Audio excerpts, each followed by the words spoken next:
पाकिस्तान का मुआशी मैदान में एक और बड़ा कदम सी पैक रूट के जरिए बरामदात का सिलसिला शुरू हो गया और पाकिस्तान का पहला सी फूड कंटेनर कराची से चाइना बरास्ता सी पैक रूट का शुगर पहुंच गया है और कंटेनर में सी फूड को -18 डिग्री पर ले जाया गया है। शिपिंग कंपनी के मुताबिक 10 दिन में ये फासला तय किया गया है, जबकि समंदर में 28 दिन लगते हैं। कंटेनर बरास्ता खुंजराब पास से दाखिल हुआ है और सुस्त ड्राई पोर्ट से कस्टम क्लियरिंग के बाद प्राइवेट इंपोर्टर के पास कंटेनर पहुंच गया है।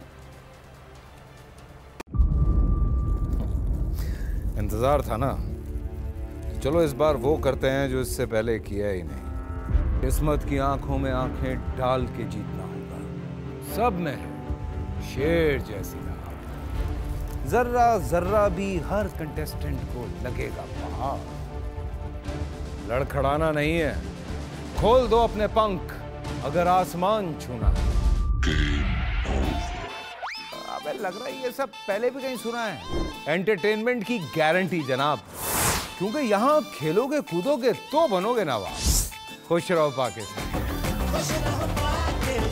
खुश रहो पाकिस्तान, बुध और जुमेरात शाम 7 बजे सिर्फ बोल एंटरटेनमेंट पर। सब्सक्राइब करें और बेल दबाएं ताकि कोई खबर रह न जाए।